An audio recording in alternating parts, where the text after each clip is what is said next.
You think you can do this to me? You motherfuckers will be playing basketball in Pelican Bay when I get finished with you.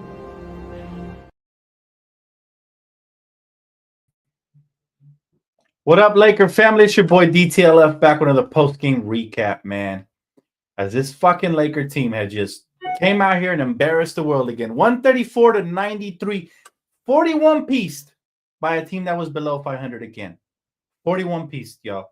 As if the last game wasn't bad enough against the Timberwolves, we get 41-pieced by a team that's been struggling in the Eastern Conference. What does that have to say about us, ladies and gentlemen? This team sucks.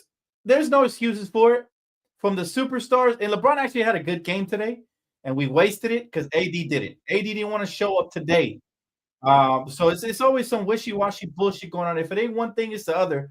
But I'm sick and tired of this team, man. I'm about getting ready to blow it all up, man. I don't see too many players on this team that deserve to be here again, which hasn't happened in a while since we felt this way. But 41-piece by a Miami Heat team that's been struggling, that was below 500 until they saw their favorite team to play in the regular season. That's the Lakers. The Lakers, everybody's favorite team. The opposition, they come in here, guys, and they waltz all over us. They crip walk all over the Lakers, man. This Laker team, I swear to God, this Laker team does not deserve to suit up in the purple and gold. And what's worse, this front office needs to be held accountable. Let's be honest. We don't have a sense of direction. All right, we were talking about it over on Playback. Zero sense of direction from this Laker team right now. We don't know if we're rebuilding, retooling, or just fucking around. This team has no heart. They came out here, guys, walking back on defense. We missed a three-pointer. We walked the dog all the way back on defense. Nobody got back. The only players that showed up tonight, I'll tell you right now on the stat sheet, only players that showed up tonight were LeBron James offensively, but not even defensively. Okay, LeBron James offensively, who had 29 points. Outside of him, nobody else, man. 14 points for Rui Hachimura on 6 for 7, non-impactful. 12 points for D'Angelo Russell on 5 for 13, trash. But the biggest trash of the ball game was Anthony Davis. 8 points, 7 rebounds, 5 assists, 1 steal. On 3 for 14 from the field, 0 for 1 from beyond the arc. What happened to this guy, man? What happened to this guy? We're talking about MVP candidate. This motherfucker has the heart of a sheep. All right. He sucks. He absolutely sucks. I'm tired of mincing my words about AD. He shows up when he wants, how he wants, and people are always making an excuse for him. Oh, plantar fasciitis. What was this in the first half of the season? Now he can't. Now he all of a sudden he forgot how to play. Bam Adebayo had his lunch. Nobody fucking showing up for the Lakers, man, on a consistent basis. If it ain't one, 8 points for Anthony Davis. That's all he had. Tyler Hero had a career high 31. A career high 31 points. And the Miami Heat, not only did they break the record for three-pointers, fam, ever. That means this team hit more three-pointers in this game than they did when they had LeBron in the Miami Heat. Oh, my God. I'm so sick of this roster, man. They show up when they want. And we're being exposed. We're being exposed by better teams. Even though they had a worse record, they're a better team than us. Their star players showed up. Not even their stars. They're role players. Tyler Hero is not even a star consistently for me to call him a true star, but he showed up. Right? LeBron showed up for us offensively, defensively. Nobody plays defense. LeBron had 29 and 8. Finally, he has a good game, and then nobody else wants to show up. Our bench is so washed, guys. So washed. We give up way more points to other benches on a consistent basis. Kevin Love is out here rolling in his grab. He had 10 points, 4 for 7 from the field, 2 for 5 from beyond the arc for Kevin Love, who only got 15 minutes. Meanwhile, we can't even find consistent minutes for Dalton. 23 minutes for Dalton Connect, and he only had 4 total attempts from the field in the entire game. So players are now going away from our hottest shooter. Make it make sense, ladies and gentlemen. It doesn't make any fucking sense. None. No sense. The turnovers are still there for LeBron. Everybody's still turning the ball over. This team doesn't want it. I don't know what's happening right now. The chemistry issue, the coaching. No, it's the front office. They refuse to put stuff together, man, properly. They refuse to put a team together that can all we ask for is consistent role players and consistent star players. We can't get either. LeBron shows up this game, he won't show up the next 3 to 4. The role players show up last game, they don't show up the next 3 to 4. It's always like that. And you know what? We can't even say it's the coach anymore. We can't. Yeah, he hasn't been good. I hate the fact that he's benching Dalton Connect when he needs to be catching a rhythm because now he's on a 3-game slump. But really, if we pay attention, he's on a 3-game slump ever since Austin Reeves got hurt because Austin Reeves actually finds the open man and he playmakes. We definitely miss his presence, but that's not an excuse to get 41 piece from Miami. What an embarrassing night. Even Magic Johnson tweeted that this was embarrassing. Once Magic Johnson starts tweeting, that's when you know the season is over unless they make a trade to help us out or unless they make a deal. I don't know. Honestly, we got to start asking ourselves, man, do these stars even have enough left in the tank to win a championship, or are we just going to squander our final trade assets? Let's have the real conversation now. Are we just going to squander away our final first-round picks? Should we not be hoping for this anymore? I don't know if we should even hope. If we should even hope to trade the picks away anymore. I don't know. Because the stars as well haven't been showing up. AD has been a travesty ever since he missed the free throws versus Orlando at home. An absolute travesty, guys. 14 points. No, not even 14 points. 8 points tonight. 3 for 4 from the field.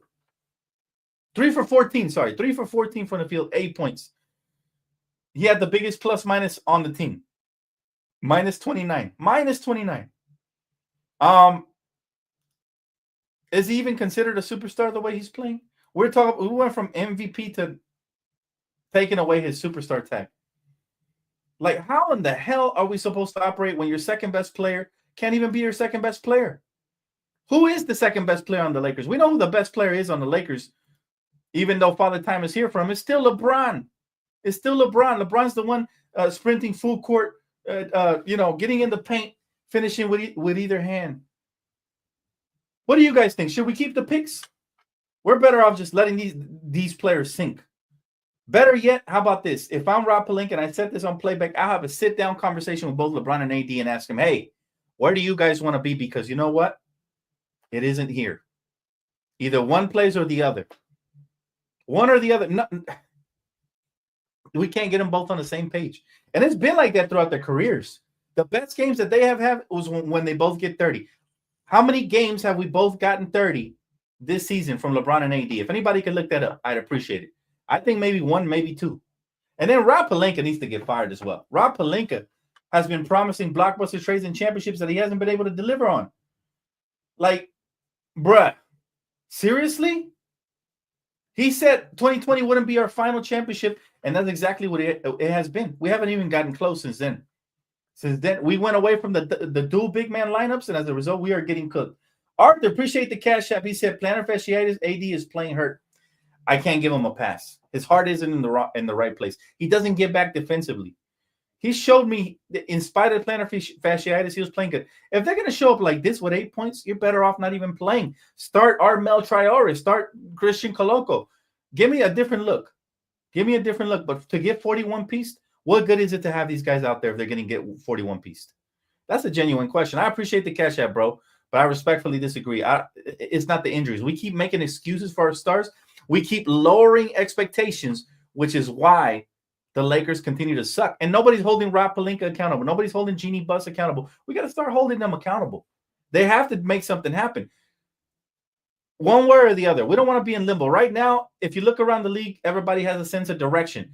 This team has zero sense of direction. We don't know if we're rebuilding, retooling, or what. We started off the season hot. Now we've fallen off the face of the earth. A couple of injuries have plagued us, and now the coaching is even off. How the heck is Dalton Connect no longer getting 30 minutes? They ruined him from the moment they benched him, killed his streak and his momentum, and now with Austin Reeves being out, he can't even get enough touches because everybody else is just basically playmaking and shooting for themselves. It feels like a team that is only playing for their own purpose and their own selfish wants. And by the way, LeBron James, why are you smiling when you're getting 41 pieced? That right there shows me where his interest level is. Where?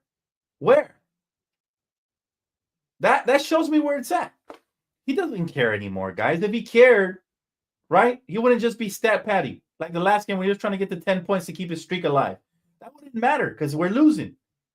Not once did we ever see Kobe smiling after getting 40 piece. Can you guys recall a time when Kobe got 40 piece and smiled and had a great time?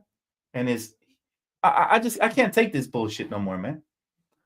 I appreciate you, Shandor. Yeah, let's get it up to 300 likes and I'll open up the phone lines. Sure. I would love to hear you guys vent. Scratch my back, I'll scratch yours. Let's do it. Hit the like button if y'all want me to open up the phone lines. Kimiko, let me know if they do hit the 300. We'll open them right up. Appreciate the super chat, bro. He said, I knew we suck, but Jesus, trade them all. I'm right there already. I'm sick and tired of this team showing up whenever they want. Guys, we have been a trash team. We have been an absolute trash team on the road, which is the mark of a mediocre team. We've been a pretty good team at home, but not good enough. Not good enough. I'm telling you, man, it truly is sickening to watch this, man, to watch this play out here. 41 piece and smiling and having a good time. Who does that? Who does? I don't care what the age is and what you have accomplished. You don't do that. 41 piece, y'all. He's RC, appreciate you, bro. He said LeBron's old, AD isn't a center. Dalton's potential is gone forever. Only thing can save us is to fire Rob Pelinka and get a real GM, Bob Myers or Danny Ainge. I'm over that shit, bro. I'm not going to say Dalton's potential is gone, but we're now using him as a decoy. I've been telling you guys, they're decoying him. That was a play that drove me nuts, man. It drove me. I was trying to keep my calm. I'm like, okay, just another scheduled loss. And then Cam Reddish goes to the corner, and Dalton comes and sets a flare screen for him. And then Cam Reddish goes to the corner and shoots a three instead of the other way around. That's on JJ, man.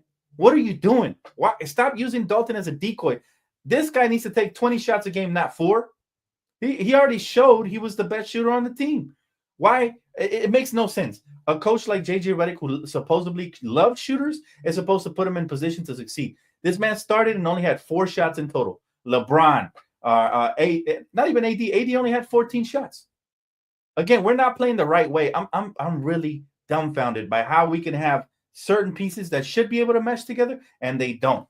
And by the way, we're playing zero defense, guys. Miami Heat had been struggling, and we gave up 134 points to these motherfuckers, man.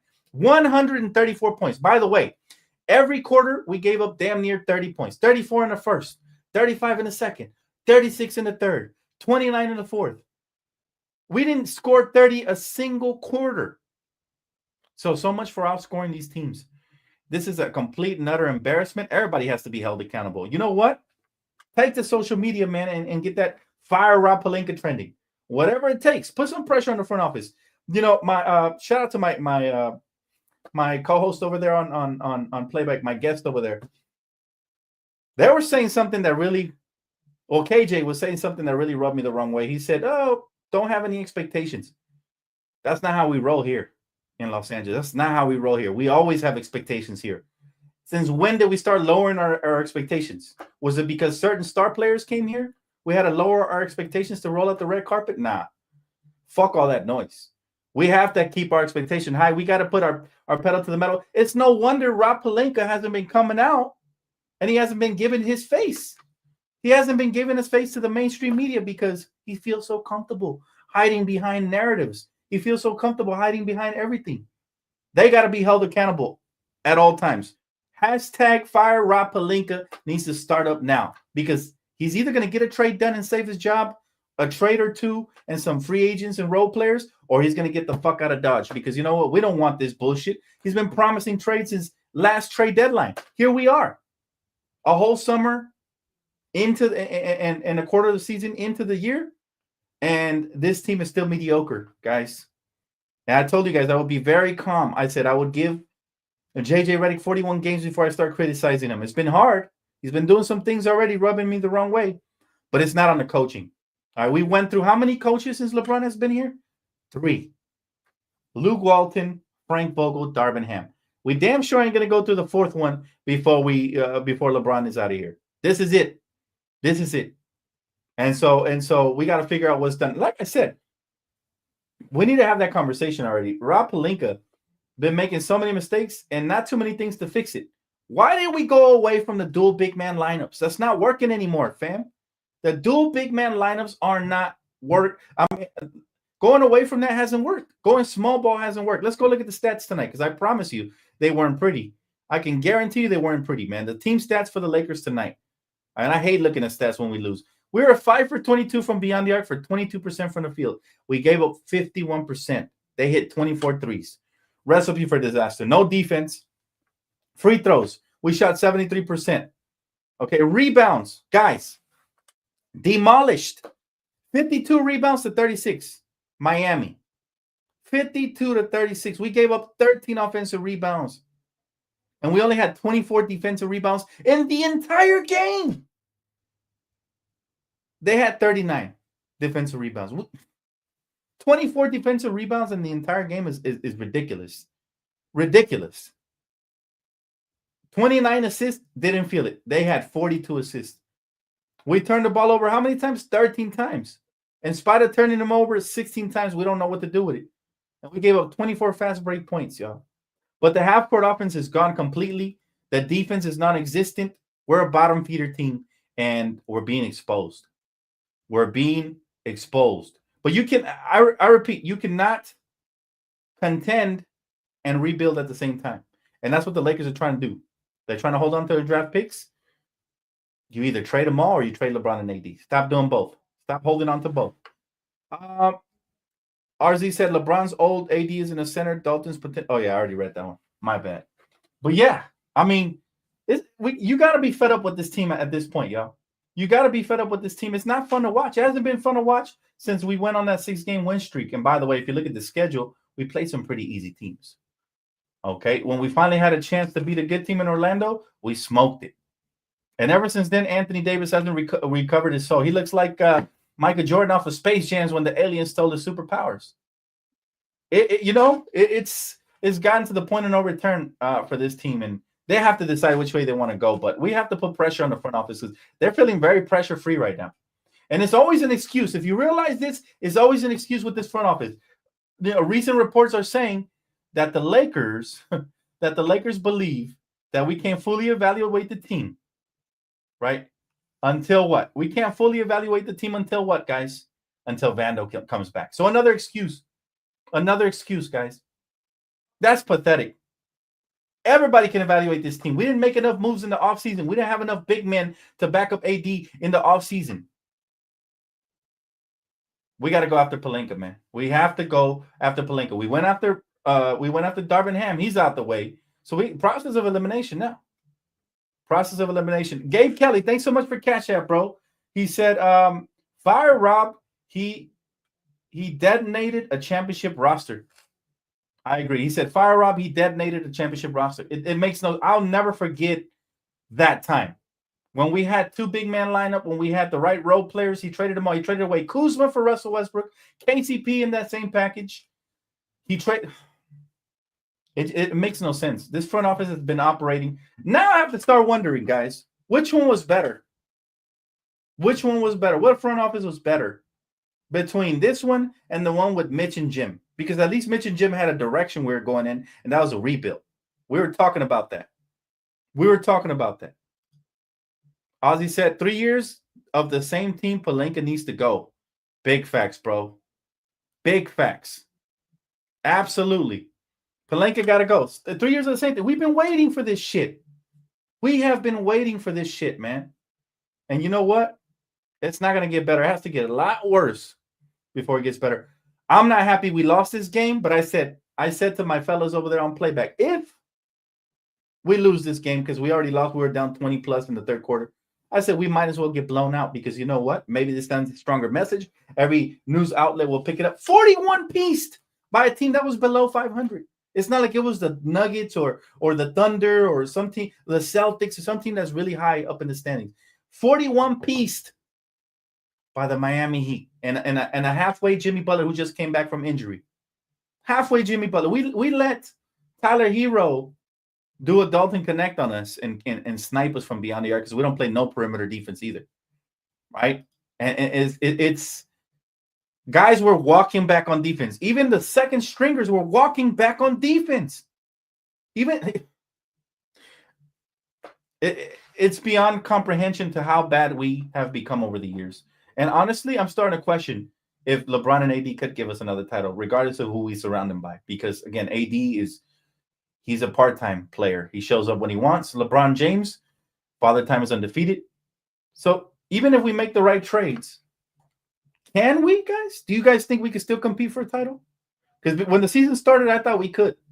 Because I saw motivated LeBron and a motivated AD. But right now, I'm not even sure they want to be here. I'm not sure they want to be here. Oh, yeah, I'm sick. I'll read your guys' comments, man. I'm so sick of this Laker team getting blown out. Back-to-back blowouts. The last game versus Timberwolves, 20-piece, and this one a 40-piece. What's next? A 60-piece coming up? What's next?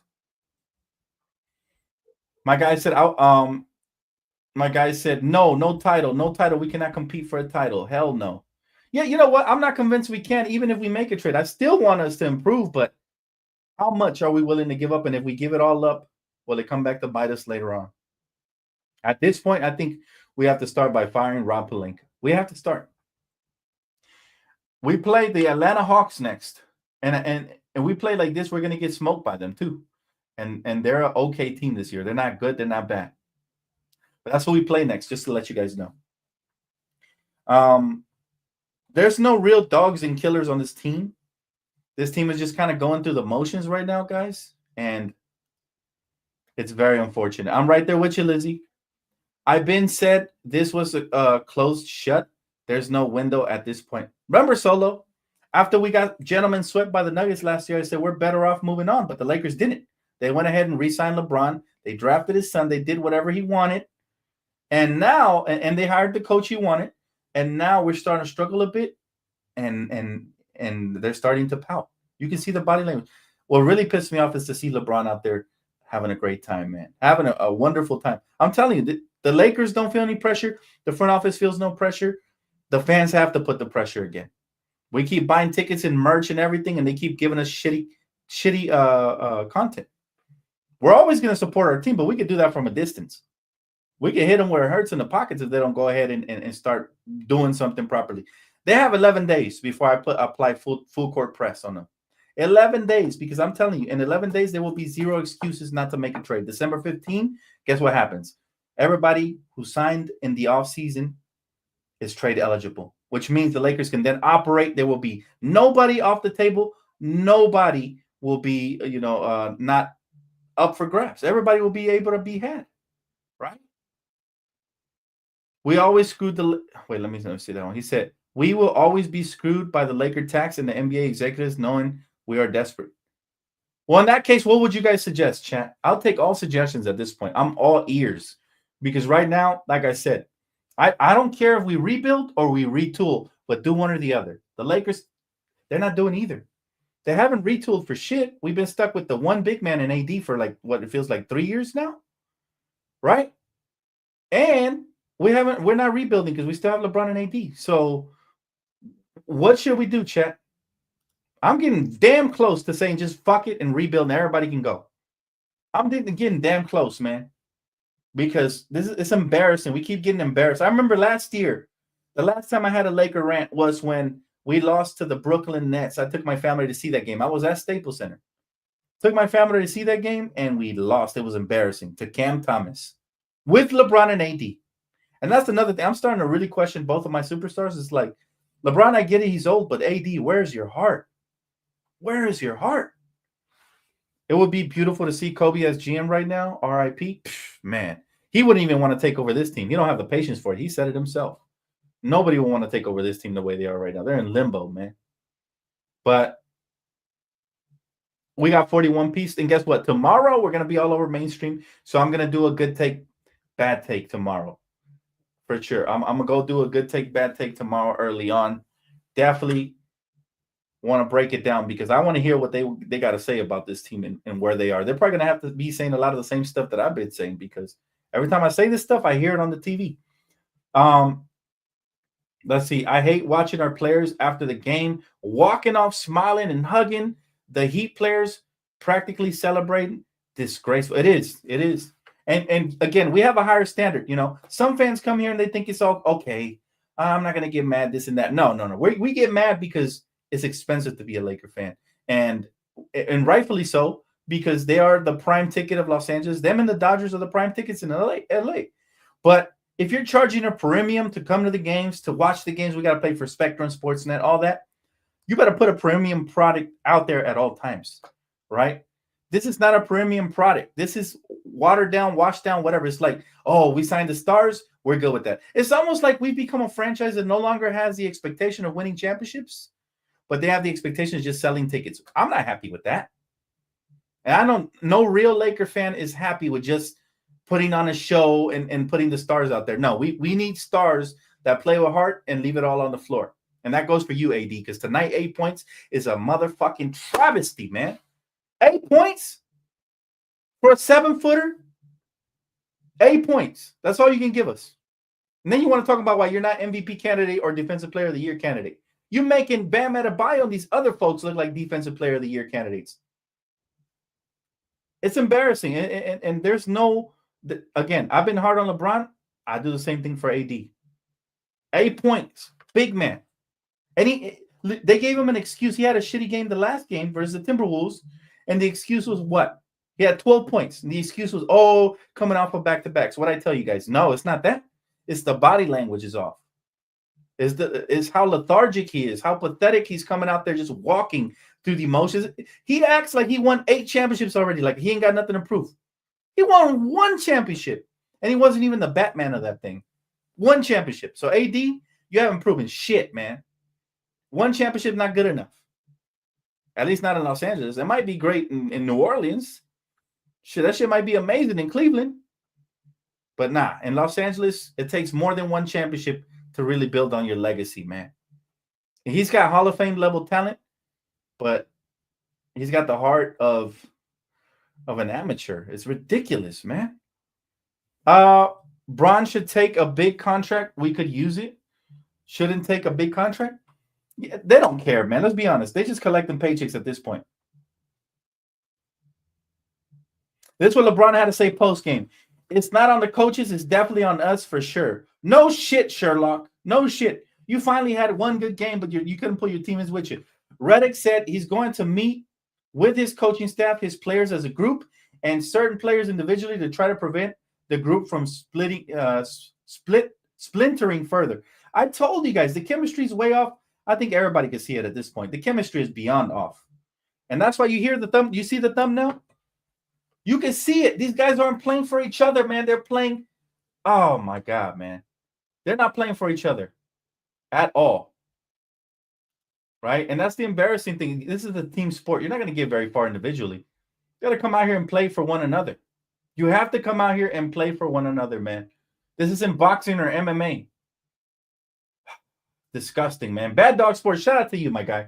Do a great job over there. He said, Dan, this has been a very disappointing season so far, very discouraging. Rob Pelinka needs to do something or step down. Great content, bro. You and Trevor Lane are my go-to for Lakers updates. Hey, man, that means a lot from my guy, man. Shout out to my guy, Bad Dog Sports, man. Major shout out to my brother right there, man. Does a great job covering the Lakers and other teams as well. So shout out to you, brother. I appreciate that. Now, you're right, man. I 110% agree that Rob Pelinka either has to step. But here's the thing. When was the last time a GM actually stepped down, right? A president of basketball ops. They have too much power, and they think they can always get themselves out of the jam. And sometimes they end up getting us in a bigger jam because this is my new doomsday scenario. What would happen if Rob Pelinka actually gets a good trade done? I'm talking Walker Kessler, Colin Sexton for D'Angelo Russell, a first-round pick, and removing the protection off the other first-round pick we sent to Utah. All right? And we get into the playoffs. We look good. We get to the Western Conference Finals. We match up against a team we struggle with, like the Nuggets or somebody, and we come up short. Does Rob Pelinka still get a pass? And now we are less assets? We still have less assets moving forward? Like, what would happen then, right? Like, I think Rob Pelinka is scared because he knows he's already kind of exhausted most resources, and he's afraid to, I think, exhaust his final resources. If that happens, if he exhausts the final resources, not only is he done, but the Lakers are done as well. Run some plays for Dalton Connect. I don't understand. JJ Redick's supposed to be a three-point shooting type coach. We're not getting Dalton Connect, our best shooter, some wide open looks. Come on, fam. And he only had 4 shots tonight. You're talking about the hottest shooter right? The hottest shooter that was out there. And now he only getting 3 to 4 looks a game. This is what AD said. He said, we can't separate. We got to stick together as a team and make sure this doesn't turn into something we don't want. They feel it too. They feel the same rift we can see on the court. They feel it, right? It's coming, y'all. And this team has been needing a trade for about 2 seasons now. And these guys are saying the obvious. Obviously, we don't want to rift, but that's what the team hasn't played together outside of maybe the first month of Lakers basketball. This second month has been the worst, the absolute worst. We've fallen off the face of the way we're playing recently. Mamba Mentality, appreciate you, brother. He said, I think the team itself is telling us what direction we should lean to. I don't know what y'all think. You know what, man? I'm in limbo right now because, up until this game right here, I said, just get us a couple of pieces and we will compete because they showed us glimpses. Right? But let's pull up the record. Let's see if I can pull up the record right here, right now. Matter of fact, for the Lakers, because if we're being realistic with ourselves, we've only really beat 2 good teams all year. All year, right? Let me see if I pull it up right here. I'm disgusted. I'm disgusted by the way the Lakers been playing. By the way, appreciate you, Mama. Thank you, bro. But check this out, right? Go ahead and pull this up here. It's gonna get worse. All right, there you have it. Let's look at the Lakers' schedule from the beginning when we started versus the Timberwolves on October 22nd. Right. So if you can see there, we beat the Timberwolves. I'd say they're a mid team this year so far because we caught them early. Right. The Suns, one good team we beat. The Kings, the second good team we beat. And we lost. Right? We even lost to the Pistons, another atrocious loss. We lost to the Grizzlies. Right? We lost to we beat Philly, trash team. We beat the Raptors, trash team. We beat the Grizzlies. At the time, I think they were hurt. I don't even think John Morant was there when we beat them. So essentially a trash team. We beat the Spurs. Now they're an up-and-coming team. I wouldn't necessarily consider them like a true contender, right? So the Spurs, and then we beat the Pelicans, another trash team. We beat the Jazz, trash. We lose to the Magic, a good team. We lose to the Nuggets, an okay team. We lose to the Suns, right? We lose to the we beat the Spurs again, up and coming, not necessarily a great team. We lose to the Thunder, a good team. Again, we lose to the Jazz. Oh, we beat the Jazz by 1 point. We should have lost them. Trash team. Then we lost to the Timberwolves, an okay team. And then we got smoked by the Miami Heat. So how many good teams have we beat this year, y'all? I need to know. How many? 1, maybe 2? So now I'm reevaluating and reassessing this entire team right now. Reassessing the entire team from top to bottom. We might need it. We might need a rebuild now. We might need it. And I said this in the summer. I was ready for the rebuild. I changed my mind, obviously, for the excitement of the season, hoping for the best. We might need that rebuild. 2 total good wins all year long. Guys, it's really discouraging at this point. That's not enough. That's not nearly enough to tell us enough about this team being good. Right? Dan, if you had Rob Pelinka's mind, would you blow it up, rebuild with Dalton and Reeves, build around AD, or what types of trades would DTLF, the GM, have in store for Lakers Nation? I do appreciate that question. I mean, that is a golden question right there. I'll tell you, I think about these kind of things, man. I have the master plan to bring the Lakers back to the promised land, but it's going to take time. And what I would do first and foremost, and I said this on Playback TV, I would sit down with LeBron James and AD and ask them, hey, do you guys still want to be here? Because the last couple of weeks, it hasn't shown. And if they say, no, trade me here, trade me there, we can then start the conversations and I will start the rebuild. If they want to be here and they're going to give 110%, now I'm going to the trade market and I'm talking to the Utah Jazz for Walker Kessler and Colin Sexton.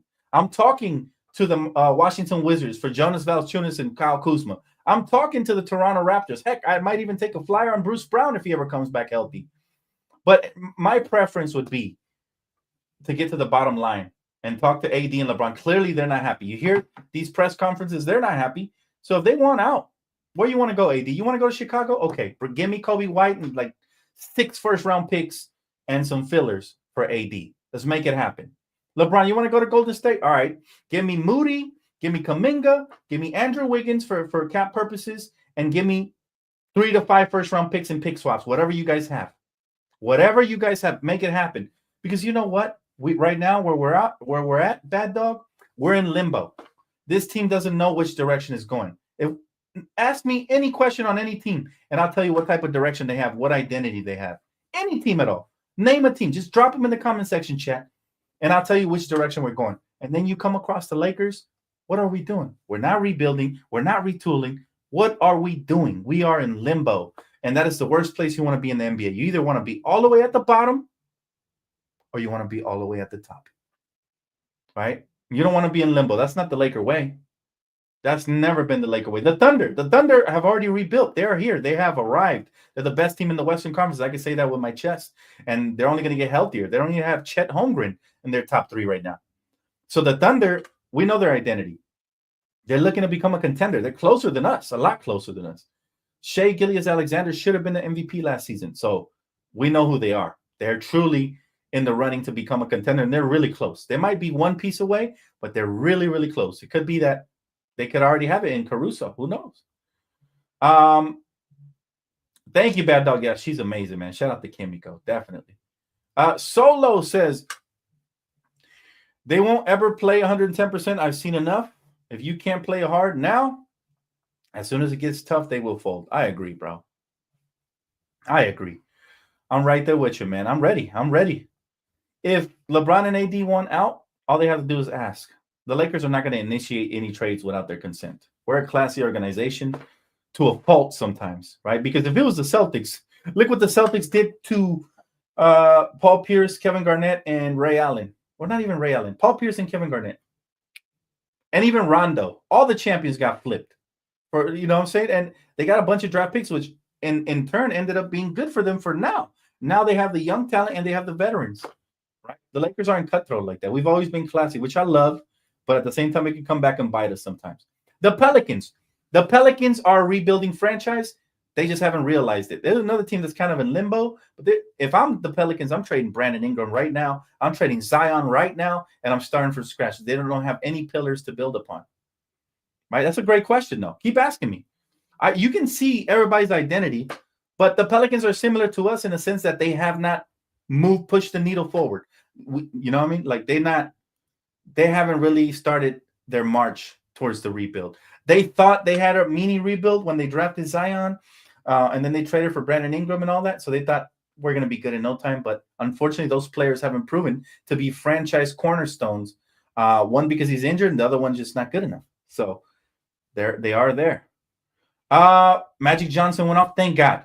Shout out to Magic Johnson, man. Real Laker fans don't laugh about shit, bro. We are in pain right now. We don't like to see our historic franchise.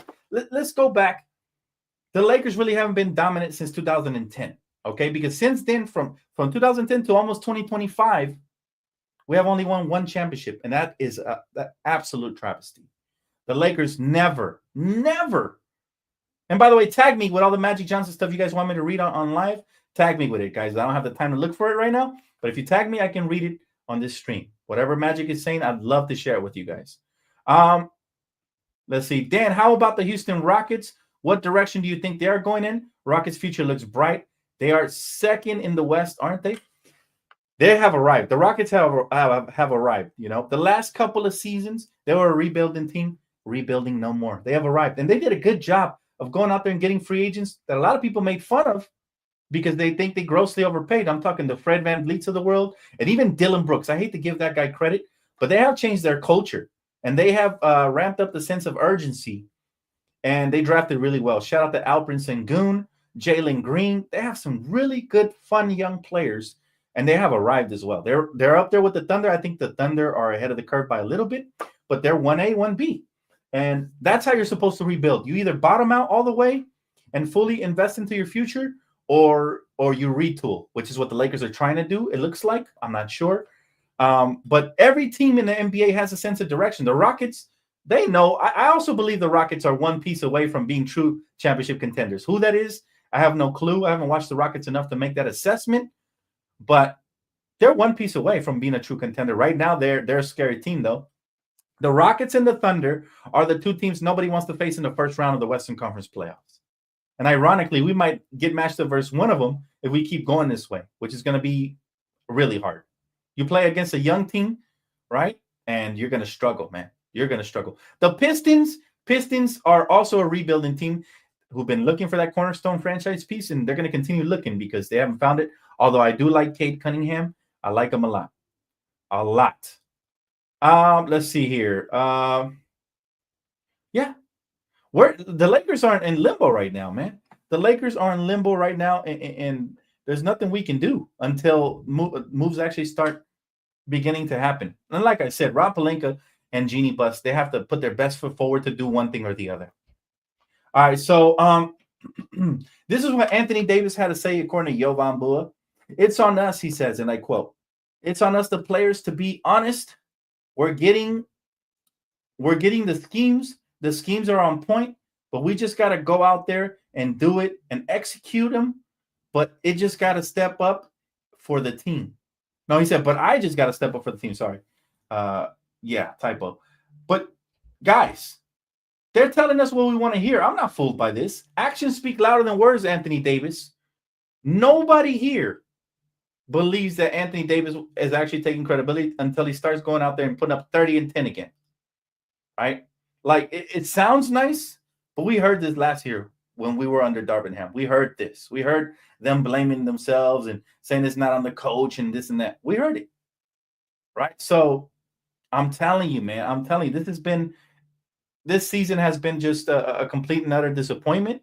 It had potential early on, but now we're free falling right now, guys. We have now lost 5 of the last 6 games. 5 of the last 6 games. All right. So this is what LeBron James had to say according to Dave McMiniman of ESPN, okay, on executing. It's been preached since July, so there should be an understanding. It's not on the coaching. It's definitely on us, the players, for sure. See, when LeBron says something like that, though, I take it with a different type of grain of salt. I take it as in saying we don't have the right players that can buy into this effort, so go ahead and make a trade, Rob Pelinka. That's what I took it as. That's the translation I hear when LeBron says something. When he says not on the coaches, on us, the players, he can say that tonight and look pretty because he got his 29 points, right? But everybody else is not going to look very pretty. And then Anthony Davis goes on to say, I personally think it starts with me. If I play better, then guys will play better. Well, of course, stars are supposed to set the tone. There's nothing different there. Nothing completely different from what the fans already knew. So they're preaching to the choir out here. But I really, listen, Magic Johnson, when he was with the team, we knew exactly what type of team he was trying to build. He said it. He was trying to get 2 stars. And I actually credit him for getting the 2 stars because we got LeBron because, remember, he was the one at the meeting and landed them. But yeah, people said Magic Johnson was going off about the Lakers. I only see one tweet, and this is the tweet where he said, I'm embarrassed for the Lakers. They were down 32 points to the Miami Heat at the end of the 3rd quarter. So he's not really going off. He just pointed it out. I've seen Magic go off, and I'm telling you, man, if Magic goes off, the pressure will be applied. So I really hope that Magic does go off because he's a well-respected figure for Lakers Nation. Solo said, I don't want to hear Bron the way he was laughing and grinning during this loss. Actions speak louder than words, my friend, for sure. I don't want to hear it either from either of the two. Both of the stars, since we lost to the Orlando Magic, have been mediocre, absolute mediocre. And it's gotten to the point where we don't want to hear from them. We want to see actions at this point, right? You can't be out here laughing and grinning, especially in Los Angeles. Do they know who our megastars were? Those guys would never get beat by 41 and laugh. I'm talking Magic Johnson. I'm talking Shaq Diesel. I'm talking Pau Gasol. I'm talking Kobe Bryant. Some of the best to ever don the purple and gold would never treat losses the way that AD and LeBron have. And more so LeBron. I haven't paid too much attention to AD laughing and stuff like that. He seems like he takes it a little more serious. But LeBron, you're the ultimate leader here, man. If you don't take stuff serious, nobody will. You cannot, I repeat, you cannot lose by 41 points and think it's all sweet out here. Laker fans, you guys remember that quote that Darvingham had last season that really turned us all against him when he said, you can't live and die by every loss. Yes, we do. Laker fans, we live and we die by every single loss. And that's just the bottom line, whether they like it or not. Maybe they're not used to it, right? Maybe that's not how it happened in their town growing up. But that is definitely the way we operate here in Lakerland, for sure. Comments, questions, concerns, man. I'll read a couple of you guys' comments now. What do you guys think the Lakers should do moving forward, right? Because I'm really starting to second guess all these trades and all these questions. I might make a separate video putting packages together with LeBron and AD just for the fun of it, just to see what we can give back in return. But I'm really starting to feel like I'm not sure if it's a good idea to flip both of our first-round picks to get AD and LeBron help, because it might just not be enough. It might not just be enough. And people are going to hate me for it, but I'm probably going to do it. I'm probably going to just for fun, just to see what we can get out of a LeBron and AD packages, just out of curiosity. Not saying it'll happen, not making the prediction, but I'm saying, what direction do you guys think we'd be better off in at this point, right? Because Father Time is coming. LeBron's about to be 40 in a couple of days. Not even a month. A couple of days, he's about to turn 40 years of age. And Anthony Davis looks like he's 40. He plays like he's 51 sometimes. 8 points, guys. 8 points from from your guy, Anthony Davis, man. I can't, man. I can't. And listen, I know I already played it. I know I already played this shit. But that's just how I feel about this Laker team. I mean, Denzel, talk to him really quick, man. You think you can do this to me?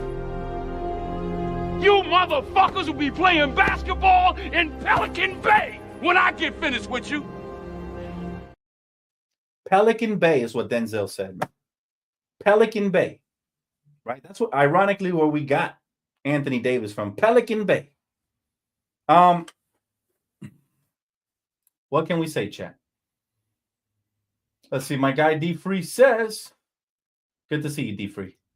Good to see you, man." He said, "The reality is this team only wants to sell tickets." That's what it's starting to look like. So no, they won't trade a star. And yes, they will ride this out until they can't. It is extremely obvious we have a direction. That's it. And that, let me tell you something. That direction right there is what Laker fans don't want. Look, talk to him, Reese. Preach, brother. Rebuild. We prefer a rebuild rather than selling us wolf tickets. You know what I'm saying? Give us the rebuild rather than selling us wolf tickets. Real Laker fans ain't going to stand for this. Maybe player fans will have a good time with LeBron, getting his numbers and all that. Listen, I'm here to tell you that we don't care about stats. We don't. We don't care about fucking stats over here. We care about wins. That's the only stat that matters. Talk to him, Stephen. I'm here to tell you right now, we don't care. Let me tell you. We don't care. We don't care about that, right? We want wins over here. We're not in there for the stars. We're not in here for the fucking stars. We're here for the wins.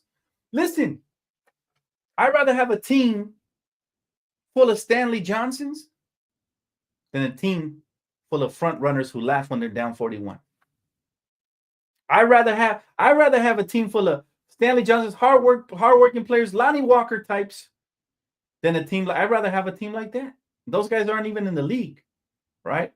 Why those teams aren't in the league, I'll never fucking know. I'll never know. But they deserve to be in the league for sure. For sure, they deserve to be in the league. Is it Rob trying to choose Valanciunas so he can wait longer for a trade?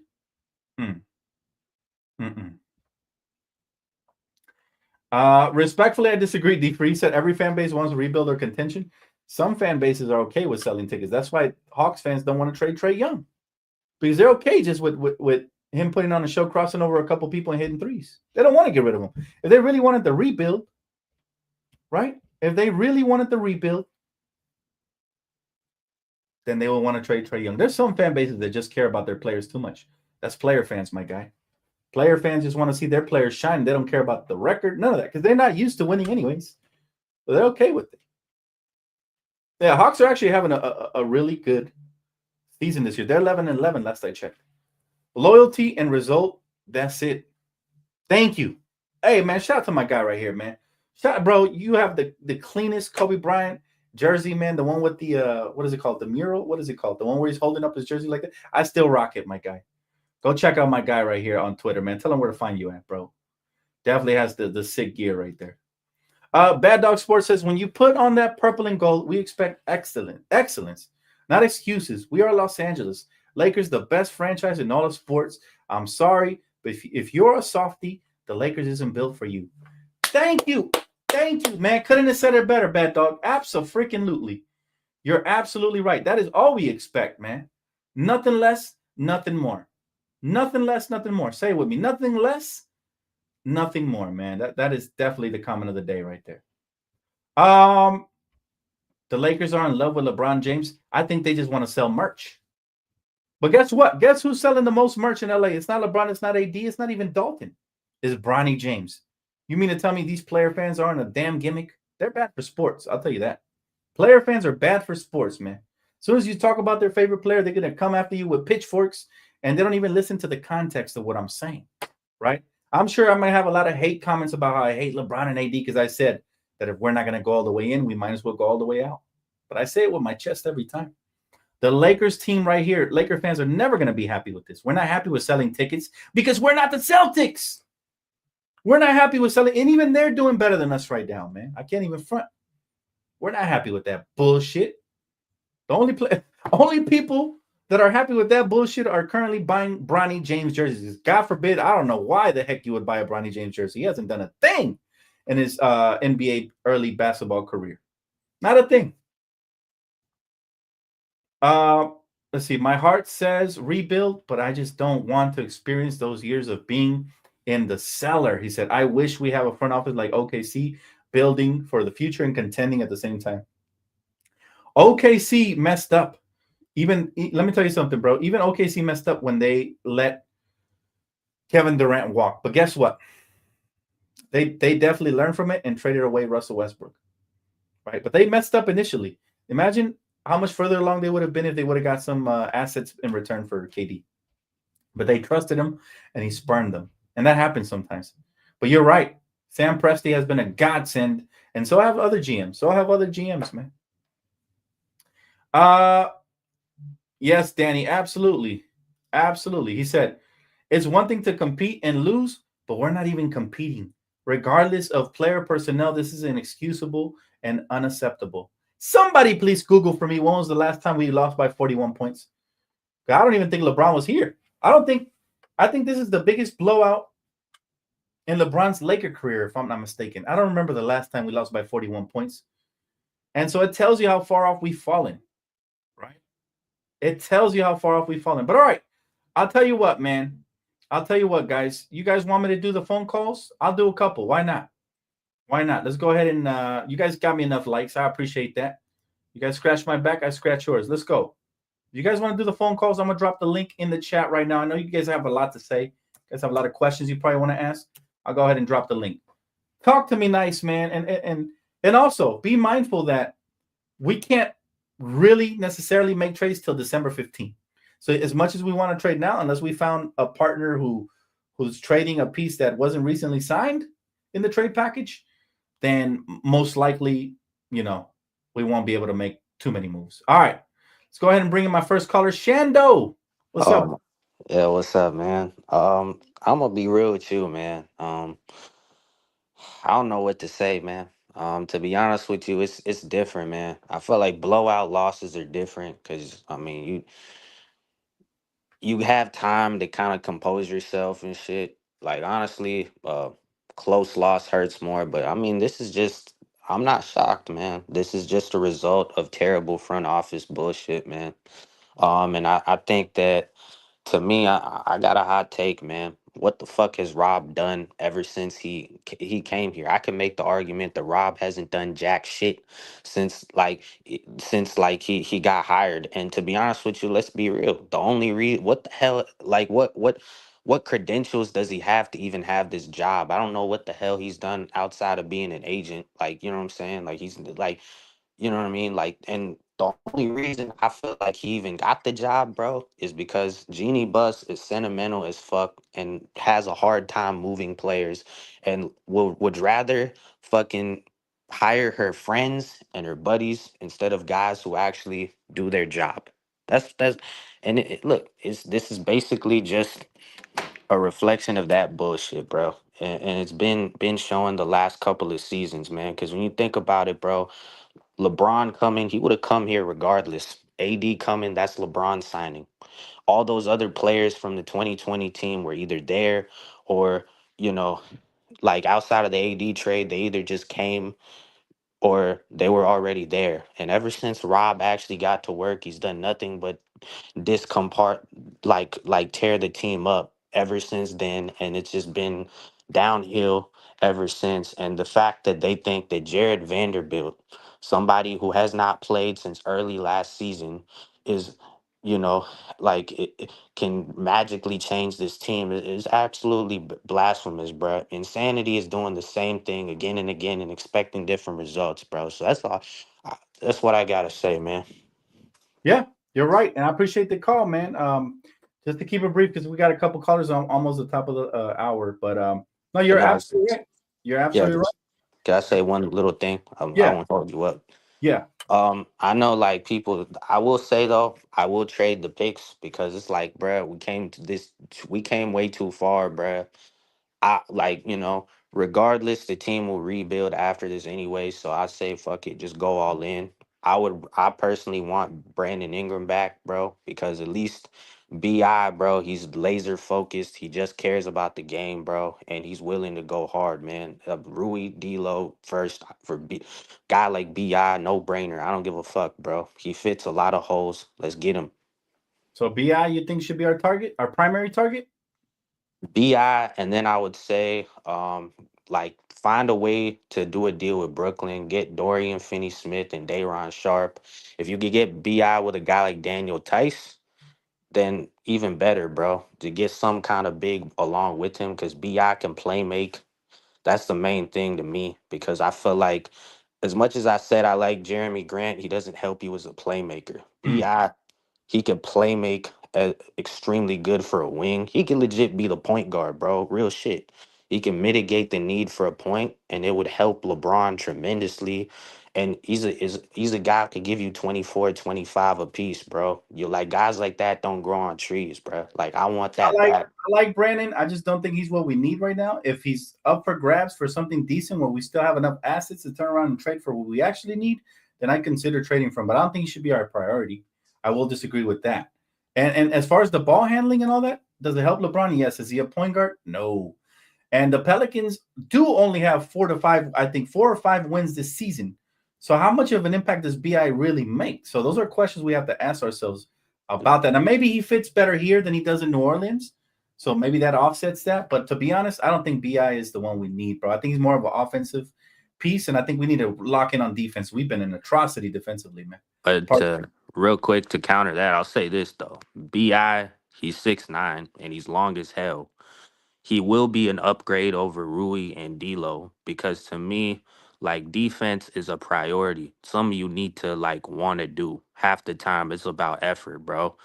I've seen this kid like lock in. When he was here, he was a great defender. So to me, huge reason why is because he's in a role where like he's asked to do more than he can. If he's here, I mean, he would have much less pressure. He could get an easy 20 and lock you up. And he could guard one through four, bro. Like he's long as fuck and One he through can run. four?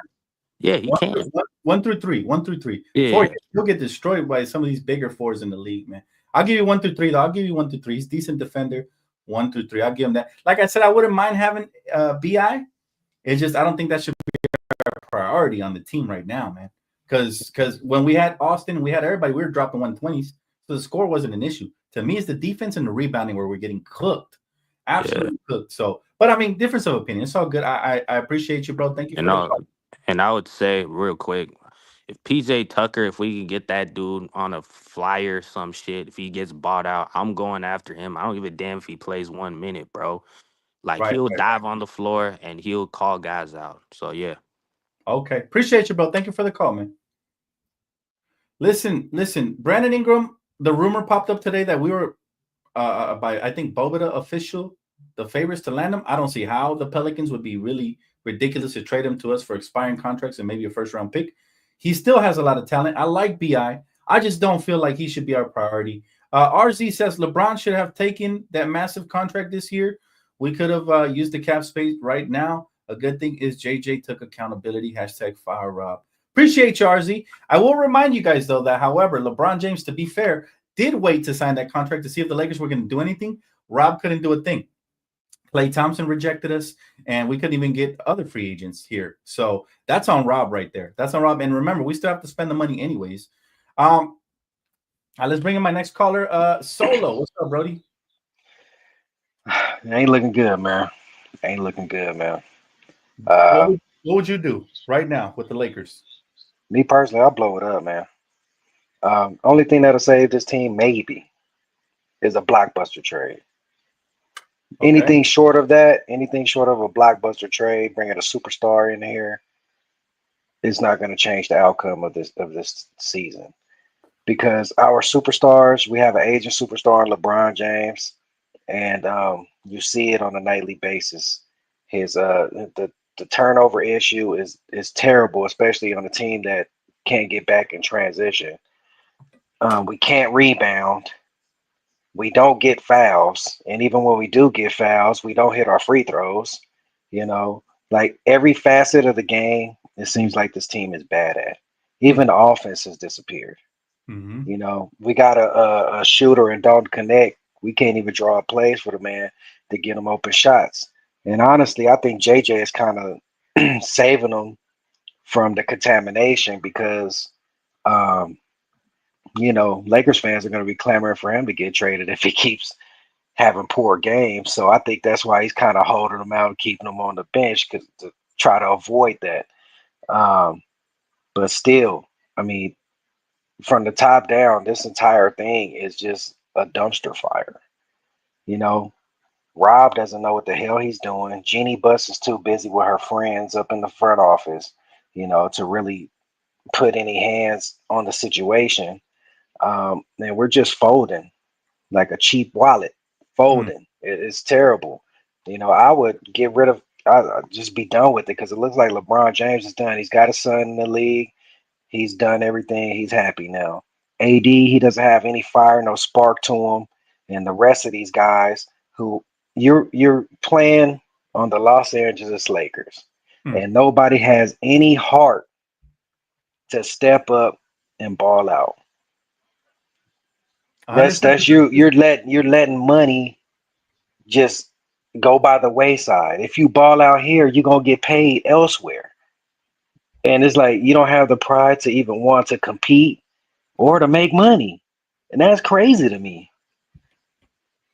It's insane. It's like, what the hell happened?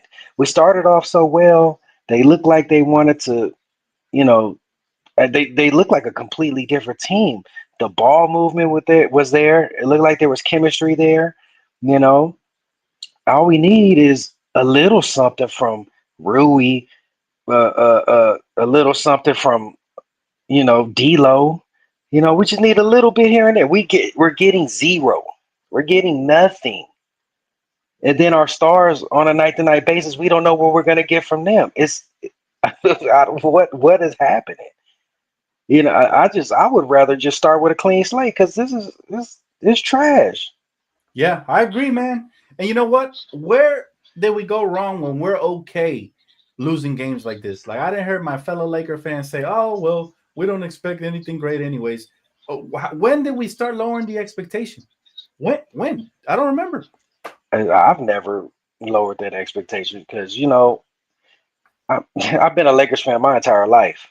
I have never ever seen us get beat this bad, and we have our superstars on the sideline smiling and grinning and joking. Never. Or Never. let me stop you right there. I have never seen the Lakers, to add to what you just said, get beat by 41 with our superstars. Never. Getting beat by 41, it was when we had a rebuilding team. Absolutely. When we had Jordan Hill, when we had Kelly Clarkson or whatever his name is, Kelly, whatever his name. When we had those guys, we were getting beat by 30 consistently. But could you recall Kobe and Shaq getting beat by 41 ever? Never. It's not happening. Because Shaq, and this is the complete opposite of what we're used to as Laker fans. Because one thing Kobe's going to do, he's going to demand greatness out of everybody on that roster, which LeBron doesn't do. Shaq is going to demand the basketball in the paint. You're not going if we're down, you're not going to look past him in the post. He's going to demand that ball, which AD doesn't have the heart to do.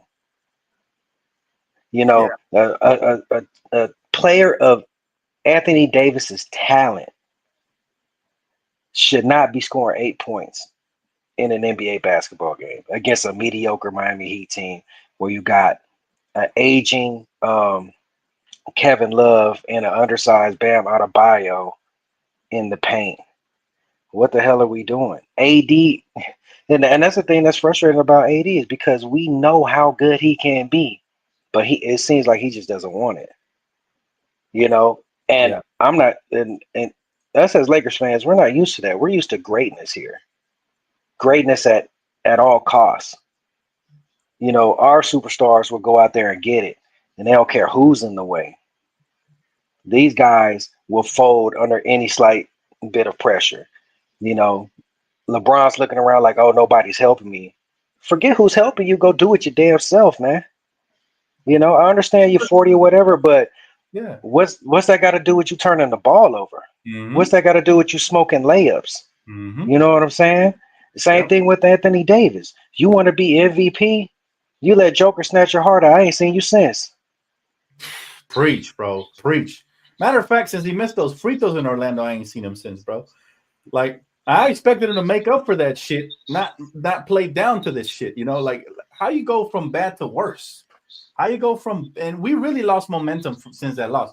What do you think happens if we actually beat the Orlando Magic? We probably go on and compete versus the Nuggets. Probably go on and win other games, but instead, Franz Wagner daggered us from beyond the arc and AD. Someone put it APB out for AD, man. Put it out. Somebody, Somebody that bro. and I don't want to hear nothing about plantar fasciitis. Like I've been saying, like Pau Gasol with Pat, he used to deal with the plantar fasciitis a lot. He wasn't going out there scoring no 8 points. Right? So what? He'd go out there and ball. Yeah. He's one of the best passing big men in the league. You know, if he's not on, he can get it to somebody. Yep. Agreed. AD, he has no post moves. You know, that's makes him even worse as a big man. You have no post moves. All you can do is floaters. Like you don't have no hook shot, bro. Like you don't have no I mean it's just I remember Kobe Bryant called it out, man, when he said those foreign players are coming because they actually play fundamentally safe. Meanwhile, players here, that are coming out of college don't know the fundamentals. They don't work on their footwork, nothing. All they want to do is you know, face up and cross somebody over instead of, that's why you got the Jokic's, the Lucas of the world who are finessing everybody, bro. yeah, because a lot of those dudes, they're hungry, and a lot of the dudes here, they're catered to. It's all about branding. It's about how we look on the TikToks and our views, and our likes. These guys coming from countries where they're hungry, man. They out there starving. They want to get it for their families. Dudes over here, they just a little too comfortable, man. And that's the reason why the NBA product is diminished, and a lot of people aren't watching it, man, because we got a lot of diva players. They play when they want to. They'll never show up. You know what I'm saying? They stub their toe. They out 3 to 6 weeks. You'll never see them. Coaches let them do whatever they want to do. Coaching ain't even really even a thing, honestly, because dudes just run around, jack up threes all the time. It's just so much that's just wrong with this league. The referees are trash. They don't know a foul if somebody slapped them in the face. You know, Yeah. the moment you look at a ref the wrong way, it's a technical foul. You know, all the toughness is gone out of the league. It's gone by the wayside, man. The product is just so bad. The superstar players have gotten out of hand. They're making all this money, but they can't show up to the game. God. But yet us as fans, we got to come over there, you know, pay these exorbitant fees to get into the arena to watch these, privileged basketball players, and they don't even have the decency to show up for us, and even if they are there, they ain't really playing. Yep, exactly, man. And to add to your point, man, now that the NBA has become harder to watch, it also hurts their ratings. Now they got them split up into all kinds of subscription programs. It's going from bad to worse. And you know what? I got to say this, man. A lot of this is the fault of the new commissioner, Adam Silver, man, because he has coddled these superstars from the moment he came in here. From the moment he came in, bending over backwards to give them everything they want. It's unfortunate, man, and hopefully things get better for our Lakers. But I appreciate the call, brother. Thank you so much, man. My guy. Good night, y'all. Thank you, brother. Hey, shout out to my guy Solo. That was a great call. I could listen to him talk all day. Always spitting facts, man. Always. And that's what we're all about here on this channel. Just factual, number of facts. All right, let's bring in our next caller, randomly selected. Looks like D Free. What's up, brother? What's up, man? How you doing? Oh man, I'm sick to my stomach, bro. Just like you. I know you texted me during the game. Dude, I had to turn that shit off, bro. I never turn the games off. And, I actually make it a point not to turn it off because good or bad, I know that, one thing about it is that LeBron's almost done. For better or worse, you're not going to get too many more opportunities. So I try to make sure I don't turn it off, even if it's painful. But, man, that game was painful, dude. It's just like we're spiraling downwards, man. We just got beat by 20. Now we get beat by 40. What's next? 50? Can you imagine? Oh, my God, bro. Don't even. Actually, if it happens, it's on you because you just jinxed it. It happens on me, but actually, you know what? If it does happen, I'll be honest with you. I've always said this. If we're going to get beat by 20, I'd rather us get beat by 50. That way, everybody picks it up on the national media and they get because they deserve it. They deserve it. Tomorrow, I'm definitely going to be – I never watch ESPN or nothing, but tomorrow I'm tuning in. Oh, they're going to get killed. How much did they lose by today? 41? 41. You asked what the biggest losses or the last time they lost by 40. A lot of it took place because there's a site. A lot of it took place in the rebuilding years, 13, 14, 15, 16, like that era after Kobe's Achilles and all that stuff. The only one that I saw, there's a couple that I saw that were remotely close and they were playoff games. 08 versus Boston, they lost by 40 in the playoffs. 36 in 2010. So there are some games, but this one hurts like a motherfucker because it's in the season. You have this nasty spiral recently where the team seems like they can't win anything. I think the worst thing that could have happened to this team is winning those first 3 games because they gave fans hope that things were going to be different. They looked different. They played a certain way. But I said back then that you could have said about any of those games, they should be 0-3 and they would have lost all those games last year because the way that those games played out, they basically stole those games. I'll never forget that Kings game in the beginning of the season. They were, I to this day do not believe they deserved to win that game. They only won that game because LeBron went crazy. He won that game single-handedly for them. So if that's the context in this team, the reality is that we return the same team back. And so I think that they're not going to be much different regardless of a coaching change. They have to make moves. Unfortunately, they didn't have the opportunity to because Rob hamstrung them with all the player options. So for me, while these losses suck, at the same time, I go into these games now kind of just expecting a loss. I'm not going to lie to you. And that's sad. It's horrible, man. We as the Laker fan base, I will never expect a loss as a Laker fan.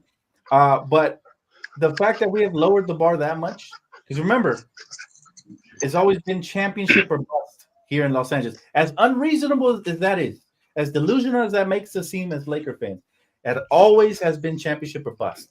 And I feel like this front office has taken over and they have lowered the bar, man. They have lowered the bar to the point where people are now expecting losses and are okay with it, right? A lot of people are. They're okay with it. And it's like, we can't be okay. We have to apply pressure because at the end of the day, they charge a premium to get us in the door, man. And giving us premium ticket money. Like, we've literally become the Atlanta Hawks of the West, which is just happy by having LeBron and AD as 2 superstars and selling tickets. That's what it feels like, right? Well, remember, that was the talking point. I remember you had a call in the offseason around the time that they hired JJ and then the Hurley stuff. And I said, this team just wants to sell tickets. Like, they actually literally only want to sell tickets. And they don't care as much as the fans do, which is why I say that I think if we're going to demand excellence, it has to start from the top down. For example, there's no reason Rob should have this job. Simply, there's no reason he should have this job.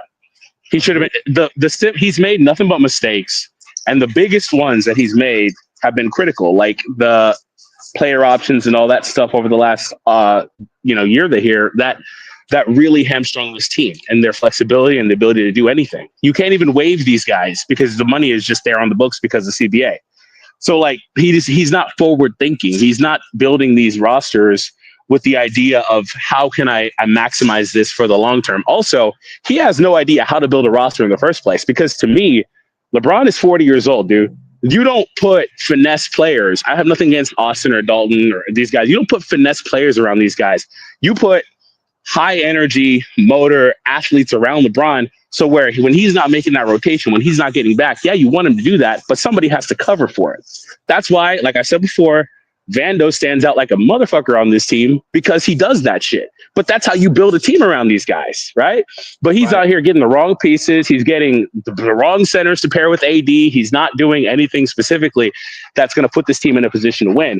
And so ultimately, we're stuck in the middle, which is where nobody wants to be. No fan. Okay, you said maybe some fan. Okay, I'll give you that. Some fan bases are okay, right? Like the Kings, maybe they're okay with that.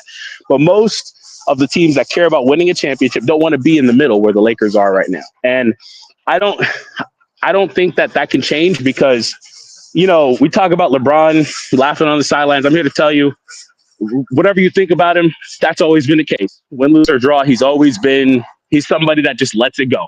He's not somebody he's very passive behind the scenes. He's not going to show you he's upset. He's not going to show you he's pissed off most of the time. He just does that all behind the scenes off the court, right? Who knows how he actually is behind the scenes. I think that's more so what it is. But with AD, I actually care more about him because he is somebody that will let you see that he's extremely frustrated. And so when he is out there not caring, that matters more to me personally because I need him to be the guy. We've been asking for him to be the guy, and he can't have stinkers like this because this team doesn't work if AD is not playing like an MVP. That's one of the reasons why they won those games, because he played like an MVP.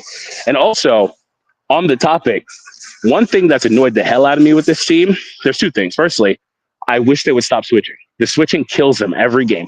Every single game they're switching, and they got these guards and these centers, and these teams are just like, oh, let's do a pick and roll to get this switch. And they get it, and they burn us nonstop. It's crazy. Next, I don't know what happened with JJ, but what I'll say is all the things he highlighted during the offseason as things he wanted to focus on, emphasis on getting AD the ball, shooting more threes, ball movement, all these things that during the preseason, they went out of their way to do. They were doing that. There was literal times where they would just come down and run an isolation just to give AD the ball. And for whatever reason, over the last 10 days or 10 games here, they've gone away from that stuff. In fact, over the last 5 or so games, their offense has tanked so badly that they are one of the worst offensive teams in the league over that same stretch after being one of the best offensive teams, period. And since we've already established they can't defend anybody, if they also can't score, then obviously you've got a bad team on your hands. So that's kind of where they're at right now. And I don't think JJ's holding these guys accountable with running the things that he instilled. They've kind of just moved away from it. They've reverted back to other older habits, basically. And we look at the older team, and they were a good offensive team too, but they didn't have these principles. That's why AD would get frozen out of games last year. And that's why it's happening so far the last few games. He's becoming up and down again because teams will figure out, hey, let's double AD here. Let's not guard Cam Reddish in the corner, by the way, because we know he can't actually shoot and they're not even guarding him. Same problem that you have with Vando. Let's load up over here, do all these things to make it to where these guys can't score. And then they're just isolating and not doing anything. And it's creating problems. So I think JJ has to figure this out because this team, they don't have the defense. They have to score. Their offense is their defense. We talk about turnovers. They, up until this game, were 4th in the league in turnovers. They do not turn the ball over a lot, despite LeBron's stretch being a bad turnover player lately. They are 4th in the league. Their problem is where they get burned in transitions because when they miss a shot, that turns into a live ball turnover, basically, for the opposing team. The opposing team scores off of those at a rate that no other team scores off of because they know the Lakers do not get back. And if AD is the last guy, he is not getting up. He is the one of the things that kills me, and it's one of the reasons that they lost to Denver both years, is because for whatever reason, 80 is the last motherfucker up the court. You see Jokic, everybody else, they're sprinting. 80 is the last dude up the court, and it gets them killed. And it still happens to this day, which is why I said I think you need high motor players around these guys. And I think if you're Rob, you've got to notice this. You've got to see these things. You can't just sit on your hands and say, oh, no, it'll all work out. But that circles back to what I said. The only reason that this is the case is because I think they're content with just selling tickets. My bad, bro. I got a shit ton to say, man. I'm glad you got it all off, bro. Listen, you talk as well, man. You and Solo. Man, this team got me heated, bro. Hey, if you again, I invited you last week, but we had the holidays. I can't wait to have you on Around the League this Thursday, man, because we're going to talk about all of this and more. Yes, sir, man. Wait, tomorrow? That's tomorrow, right? Thursday. I think tomorrow's Wednesday, right? Wait, no, that's tomorrow. Oh, it is tomorrow. Okay. Tomorrow, yes. D Free coming in for Around the League tomorrow. Yes, sir. Yep. But I gotta say, man, this team, to me, my biggest disappointment, besides obviously the superstars and everybody, is the fact that, like you already mentioned, the front office is not taking action, hasn't taken action. And remember, the last, what was it? The last trade deadline, Rob Pelinka said this, that he was waiting till the summer to make up potentially a blockbuster deal, right? So we're all waiting for it. We're waiting, we're waiting, and nothing happened. And now we're hearing the rumors that they're waiting, and apparently they can't fully see what this team is capable of without. Yeah, it's an excuse, bro. That's not even true. That's an excuse.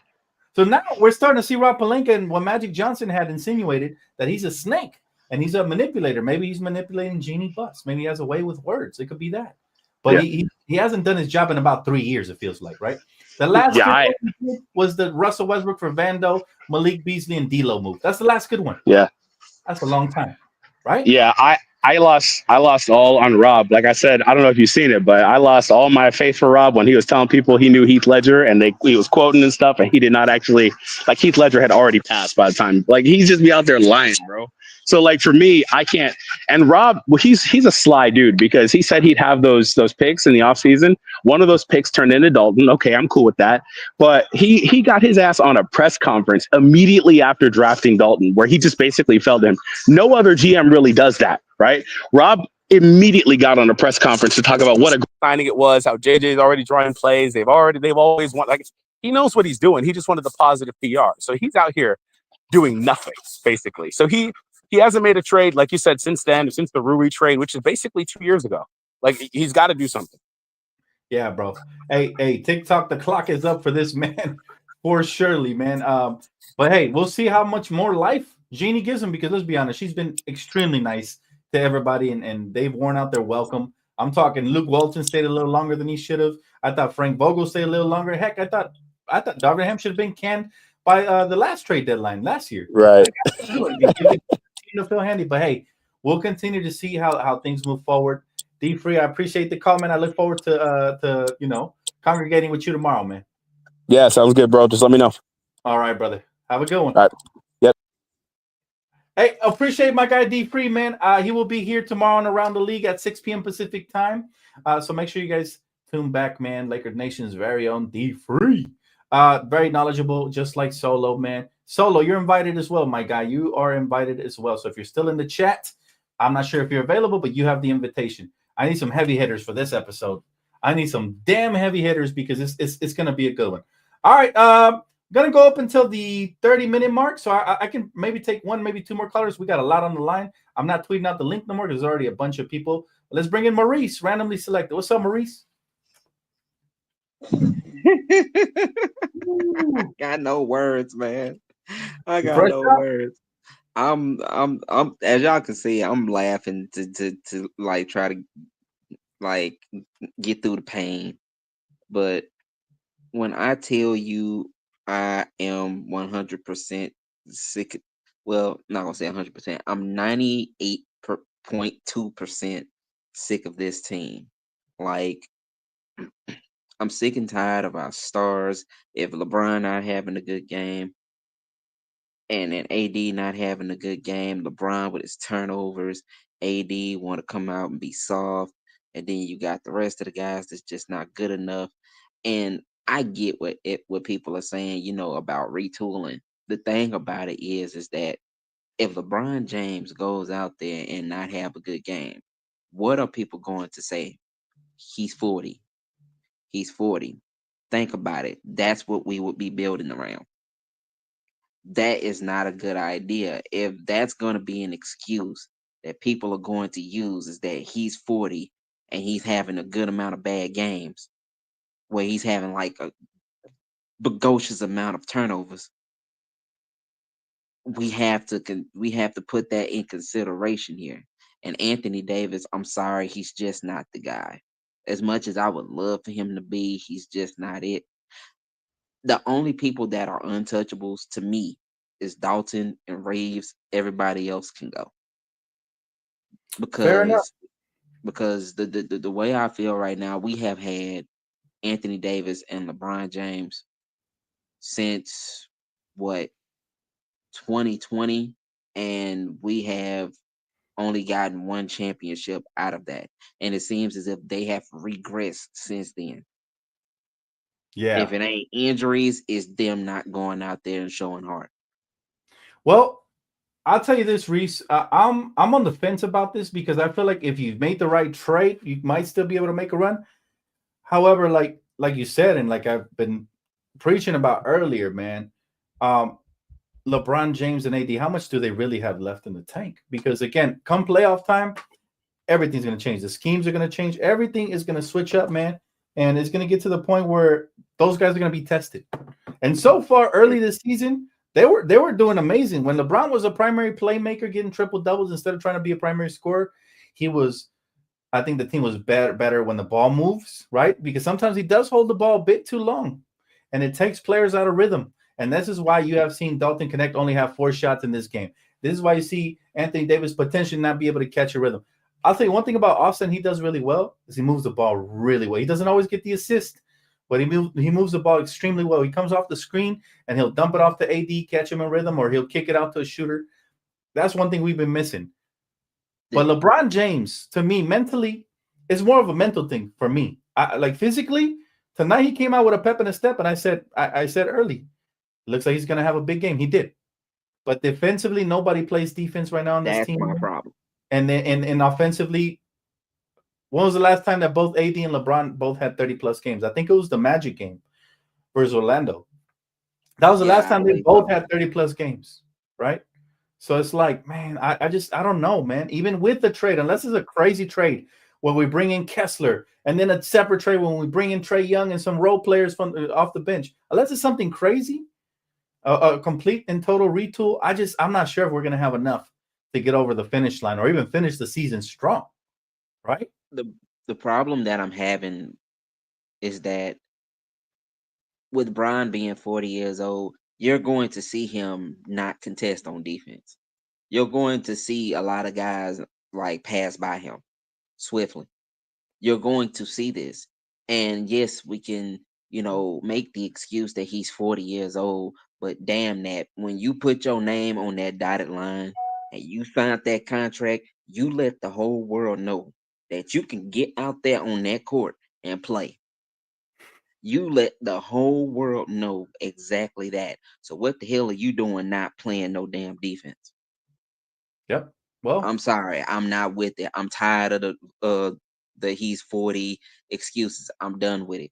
If he's 40, then his ass don't need to be out there playing if he can't play no lick of defense. facts. If he's Absolutely. 40. If Anthony Davis is just like going out there and not gonna give that's the thing that's really and truly bothering me. It's the effort. That was what we saw out there tonight in the past few games, no effort. And I'm sick and tired of seeing guys show no effort. Give me 5 Alex Caruso's. If we could make Alex Caruso 7 feet tall and put him as a center, I My think guy that would be Stanley, very man. Go bring my guy Stanley Johnson back over here, man. High effort, good size, 6'8" him frame. too. Why is he not in the league? I don't get it. I'll never Him understand. or Lonnie Walker. Like how? Yep. Like these guys deserve a chance. And these guys have shown. I still remember the game where Lonnie Walker went for 15 points in that what was it, overtime? killed the Warriors by himself. Yep. Killed Absolutely. them. And it's like now with the way they using Dalton now as a decoy, no, he's actually, if we really paid attention to his highlights in college, he's actually good with the ball in his hands as well. But he ain't gonna have that chance because guess what? Everything is played through LeBron and AD. So it's really not, he's not gonna have that chance to be that player that he needs to be. Which is why I kind of push back on trading for BI, man. I kind of push back on that rumor because Brandon Ingram needs the ball in his hands to be effective. I think Kuzma would be more effective here on the Lakers than Ingram. Exactly. Even though Ingram's a better offensive player, Ingram will make more sense if LeBron wasn't here. Then it will make a lot more sense. Exactly. But we'll see what happens, Reese. Again, I appreciate the call, my guy. Thank you so much, man. Yeah, great take as always, Reese. Appreciate you, man. For sure, man. Listen, guys, we have hit 1:30. I usually don't go this long, but I think I got plenty of callers on the line. I'll take as many as you as I possibly can. All right. Let's bring in my guy T-Lo. What's up, bro? What's up, Dan? How you doing, bro? Oh man, I'm hanging in there, bro. How you been? 3 words, man. Blow it up. We got to trade D'Angelo Snitchell, Anthony Sharman Davis, bro. Rob Lowe, Pelinka head ass. Nah, we got to trade him, bro. It's over. Blow it up. I'm pissed. Aside from this, Dan, AD messed me up with my parlay, but I'm paying Spectrum for this shit too, bro. I'm paying $165 to watch the sorry ass Lakers lose, bro. Terrible. That's a lot, my guy. I'm not gonna lie, I cut the cord. I've been blessed with playback TV, but yeah, it is terrible, man. That is a lot to watch this product. I don't disagree with you. No, terrible. So you trade them all? Yeah, I would trade him on. You see LeBron smiling? Kobe would never do that. Are you kidding me? If Kobe got blown out like this, hell no. They soft as hell, bro. Mm-hmm. I'm very pissed, man. Nah, these sorry ass Lakers. Come on, man. We got to make a trade. I agree with every one of y'all. We got to keep connecting Reeves and rebuild. LeBron, he be going to too many Diddy parties, bro. Come on, man. Like, he got to work on his game and stuff. Sure, he had a good game, but he was smiling, bro. Damn. Kobe would never. Yeah. Nah, that definitely rubs us diehard Laker fans the wrong way because, I mean, there's nothing to smile about. Ain't shit funny, bro. You got 41 pieced. My Exactly. man, parties though. Damn, bro. Nah, bro, we lost to Tyler Hero. I hate Tyler Hero along with Gobert, whatever his name is, yogurt head ass. Yeah. I hate him so much, bro. I'm super pissed, bro. I've been a Laker fan and it's terrible. They're hugging each other. Hell no, bro. YMCA basketball is better, bro. Come on. Yeah. No, agreed, bro. Hey, listen, you actually made me smile, bro. You're hilarious. This guy had nicknames lined up for each and every single one of them. What'd you call them all? Can you say it again? What'd you call them? D'Angelo Russell's D'Angelo Snitchell. He snitches, bro. You got AD, Sharman Davis, and then you got Rob Lowe head ass, bro. Holy moly. Wow. He lined them up and snorted them up. Wow, that's tough, Kilo. That's crazy. So let me ask you this. Who do you think is the biggest problem here on this team? The players are 2-star players or the front office? What do you think? Front office, 100%. Like I said, Rob Lowe, he got to go, bro. And it rhymes too. Holy moly. But, hey, Dan, I have a question. So I was kind of doing a trade proposal. And what do you think of this? I would give up D'Lo, Reddish, Jalen Hood-Schifino 2 first for Kessler, Sexton, and Jordan Clarkson. So repeat the offer again one more time. So we trade D'Lo, Cam Reddish, 2 first, Jalen Hood-Schifino, and in return we get Walker Kessler, Jordan Clarkson, and Colin Sexton. We get a 2-guard in Sexton who could both defend and play make. We get Jordan Clarkson, former Laker, amazing. 6-man off the bench, provides the spark plug. And then we get Kessler, a big that stays with AD. I think that would be a good trade, low-key. Well, I would say this, man. I wouldn't give up the 2 first-round picks completely unprotected. I'd give up 1 first-round pick, and they already have one of our other first-round picks. I would have removed the protection. It's just top 5 protected. I'd remove the protection from now on if they did that deal. So essentially they're still getting 2 first-round picks, but we got to hold on to 1.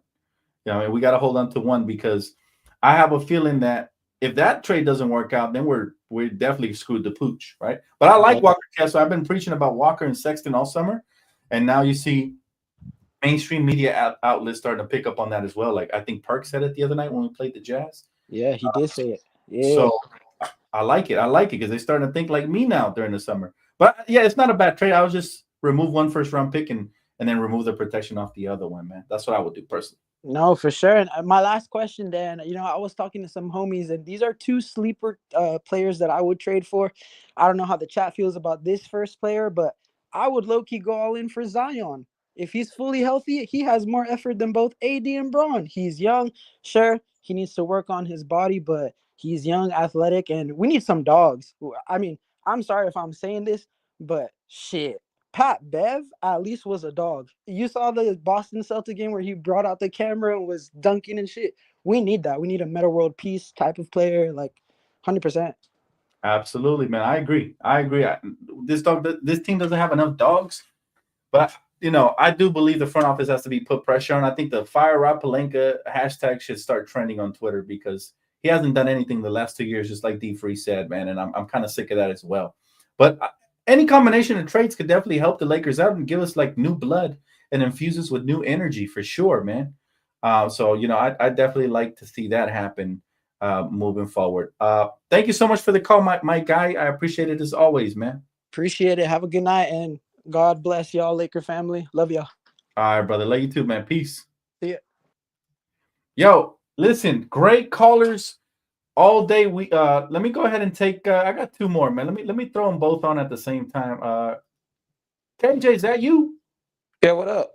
Oh, there you go. KJ and Darius, man. Both of you guys, go ahead, man. Darius, what's up? Sound off. Hey.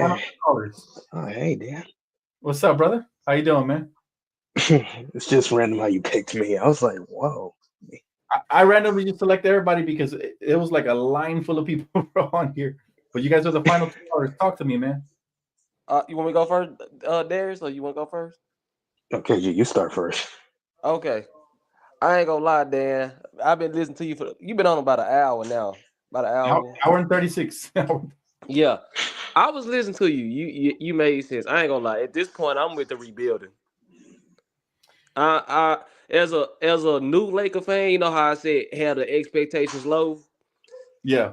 Only reason I said that because like I'm still getting disappointed by these guys. It's the same thing every night. Like I'm getting sick of it. That's why I say keep your expectations low so you don't get mad and your blood pressure go up. Cause you know what we go get with this team. This team is trash. This team is LeBron. Y'all know LeBron, my favorite player. He sucks. It is what it is. He sucks. He don't play defense. He don't make the rotations. He blowing layups. AD, he never been a superstar to me. I've said that since New Orleans. He's a star, but I never consider AD a superstar. Excuse me. He never got the Pelicans to the playoffs. He didn't do that until Boogie got there with him. And then you see when Boogie went down, AD didn't do a damn thing. Right. Absolutely. So and then Rob Pelinka, he gotta go. You throwing out player options to people who don't need it. We got Jackson Hayes who ain't playing. Cam Reddish, he got what does he need a player option for? You that scared that you can't go get another wing in free agency or whatever? That okay, let's lock on. If I can get Cam and throw him a player option, he'll stay. Rob Pelinka gotta go. I'm not blaming JJ because it's just still too early, but the stuff he doing with Dalton, I don't agree with. Dalton need to be out there. Dalton needs to be a threat at all times. Have you noticed that they went completely away from him? Completely away from him. It's like they soured him out. And I know he only took 4 shots until you said he only took 4 shots. Only 4 shots all game. I'm like, we don't. And then another thing with AD, you a big man. Stop trying to shoot floaters and runners. And you drive to the middle of the paint and then throw up a running hook shot fading away and expect that to go in. Dude, you damn near 7 feet tall, bro. If y'all seen AD in person in the real game, AD's a big dude. AD's a big dude. He looks small on TV. Well, I should say small, skinny, frame-wise, but AD's a big dude. Get your big butt on the block. Out of high school, he was a point guard. Remember that? So yeah, I think a lot of the old tendencies of facing up all the time. Yeah, because he never really developed an elite back to the basket game. I think that has a lot to do with it because he grew up a point guard and he kind of had to transform his game to play the 4 and the 5. But in reality, he's not a 5. He's not Five, a five, you and don't that's like to what. do the dirty Yes, work. A lot of the times you see guys box him out and jump over his back, grab rebounds, move him out of the way completely, dunk on him, everything. So yes, to me, again, the front office has failed because they have failed to pair him up with another five since we won the championship. If it ain't broke, don't fix it. Simple as that. yeah. So, but I'm sorry, Darius. I'm getting long winded. You can go. But Darius, talk to us, man. Yeah, I mean, the Lakers they need something like trades or firings, something, just to get back on track. Um, like I didn't watch the game fully. I just saw it on playback, and once I saw the score, I was like, "What am I looking at?" Versus Yeah, Miami, who's not that offensively potent. I want to talk to you about the Golden State Warriors, man, because you were really happy last time you came on here, bro, about your Warriors squad. And you Hey, thought, we was robbed against the Nuggets. well, Like welcome to the Christian club. Brown called the timeout, and the refs ruled it a jump ball, which that should have been a tech because the Nuggets did not have any timeouts. But let me ask you this, because remember I told you it was going to balance out and the tough schedule was coming. You guys have lost how many since? 5 or 6? 5 in a row. Do you still think you guys are a serious contender? Hey, we're going through some turmoil right now. I know. It's a yes or no question. Do you still truly believe that you guys are a serious contender? Yes. Wow. Okay. Hey, credit to you, man. You said that with your chest, little bro. Credit to you, man. All right, I was just trying to check. I was just trying to gauge where you were at.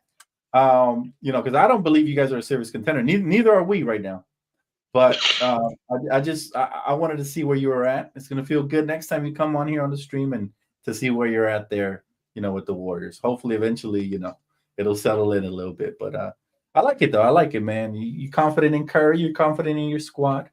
I honestly, in the Western Conference, I don't see too many contenders right now. I see a bunch of teams that are jockeying for position, but when the playoffs start, they're going to get exposed. There's a couple of teams up there, right? The fact that the Name. top 16 tells you everything you need to know about the West right now. It's tough, and some teams are Okay. kind of, they're scurrying through the cracks, right? And so it's going to I was balance. gonna ask. I was gonna ask. Name a couple of players that are teams that are jockeying for position. You see are pretenders. Let me go back to the Western Conference. I'll tell you right now who they are. And we're going to start with the Warriors. I'm going to start right there with the Warriors, man. That's where I'm starting because they're definitely pretenders. They've been all year long. They started off hot. Now they're getting exposed. I think the Grizzlies, they're a top 4 team right now. I don't think they have true leadership in Ja Morant. He's a great talent. He's phenomenal.